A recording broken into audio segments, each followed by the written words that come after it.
राजस्व अधिकारियों को आदेश दे दिया गया है कि जिन सर्वे नंबर पर अवैध कॉलोनी काटी जा रही है, उन सर्वे नंबर के आगे राजस्व रिकॉर्ड की कैफियत में इसका भी विवरण डाला जाए कि यहाँ पर अवैध कॉलोनी काटी गई है। वैध कॉलोनियों के लिए सिस्टम ट्रैक पर लाने के बाद अब जिला प्रशासन ने अवैध कॉलोनियों को लेकर सख्ती शुरू कर दी है।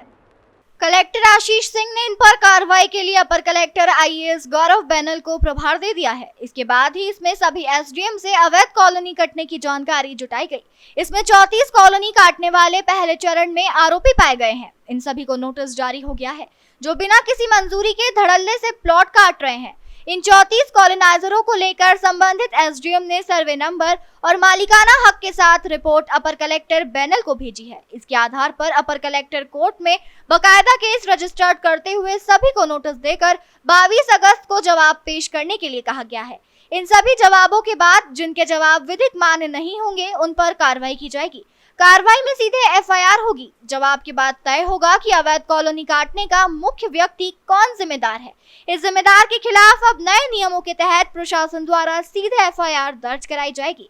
वहीं इसके साथ ही सभी राजस्व अधिकारियों को आदेश दे दिया गया है कि जिन सर्वे नंबर पर अवैध कॉलोनी काटी जा रही है, उन सर्वे नंबर के आगे राजस्व रिकॉर्ड की कैफियत में इसका भी विवरण डाला जाए कि यहाँ पर अवैध कॉलोनी काटी गई है।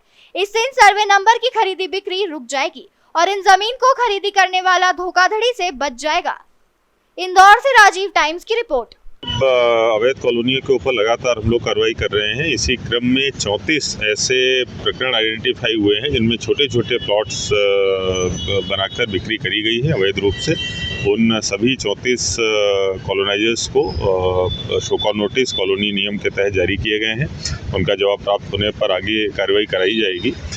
इसके साथ साथ जो एफआईआर की कार्रवाई है वो तो कराई ही जाएगी। इसके साथ साथ उन भूमियों पर जहां पर ऐसी चीज़ें हो रही हैं, हम लोग भू अभिलेखों में भी इसकी एंट्री करेंगे, जिससे भविष्य में उसकी खरीद फरोख्त भी ना हो सके और लोगों को फंसाकर इस तरीके से धोखे में न डाला जा सके। नोटिस तो जारी किए जा रहे हैं, लेकिन वहाँ पे निर्माण कार्य काफ़ी हो चुके हैं, जमीन जो है काफ़ी कम बची है, तो क्या आगे का कदम रहेगा इसमें? देखिए, अगर कहीं पर निर्माण कार्य भी हुए होंगे तो उनको भी हटाने की कार्रवाई करी जाएगी। और ख़ास तौर पर चूंकि ये नवीन प्रकरण है जितने हम लोगों ने लिए हैं, ये कोई बहुत पुराने प्रकरण नहीं है।